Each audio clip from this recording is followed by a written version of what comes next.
right. Let me ask you something. Do you like the Declaration of Independence? Have you read the Declaration of Independence?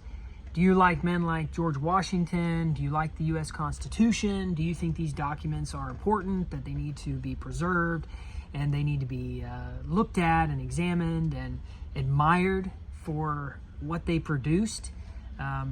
If so, I want you to consider that they're an integral part of Southern culture, and might I say, Confederate culture, or the Confederacy itself.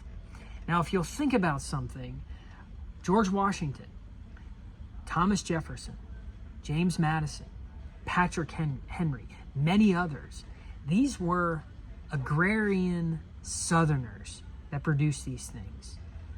Okay, James Madison, author, father of the Constitution. You have Thomas Jefferson, the author of the Declaration of Independence.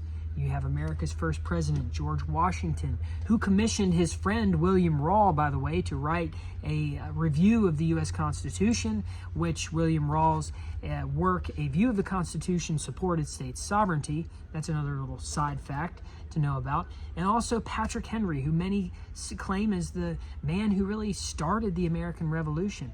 These were all Southern agrarian men. And it was part of the Southern culture really that formed the Declaration of Independence that said, we aren't going to tolerate Great Britain governing us, because people, men, have a sovereign will to come together and form their own government that does not need interference from somebody else. If they decide that they want to govern themselves, they have a right to do so. That's the basis of the Declaration of Independence. So this idea of sovereign government, your rights established by God and not established by man, are the basic principles of what America was founded on. Southerners were carrying on these same principles in 1861 when they exercised their sovereign right of secession, the right that was outlined within the Declaration of Independence by their revolutionary forefathers just a couple generations before. I mean, Robert E. Lee's father was a veteran of the American Revolution. Southerners took part in establishing this country. Virginia, states like Virginia, even even New York and Rhode Island, states like those, before they ratified the Constitution, they made sure to mention in their documentation that they reserved the right to remain free and sovereign if the agreement didn't work out, if the union didn't work out.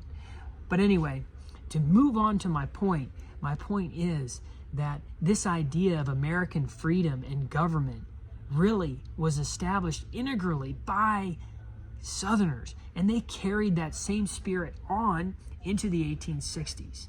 And to say that the South didn't have a right to secede is to say that their forefathers in the 1700s were incorrect and wrong and treasonous to do what they did to the crown. Now, they were. According to King George, he called them the same thing that the Yankees called the Confederates back then, a bunch of rebel traitors, and they deserve to all be hung, right?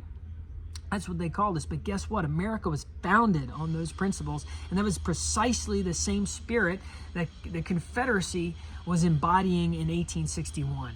So that's something to think about, that a piece of our Southern culture doesn't just go back to the Civil War. It goes back to the Revolutionary War. And I would say that that same spirit still resides in our culture today. What do we have within the South? We have the Bible Belt. We have conservative, traditional American values. It's always been at the heart of America, really down south. The tradition and conservative values have always lied down south. And they've been in the South always, since the beginning, during the 1860s, even up until today, that we won't be governed or we won't be ruled over by anyone, because our rights don't come from man, our rights come from God. And our founders established that within the Constitution. They said it as much within the Declaration of Independence.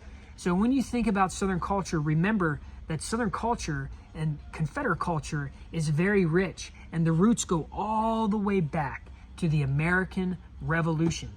And so I want you to remember that, and I hope you enjoyed this video. Thanks for supporting Confederate Shop.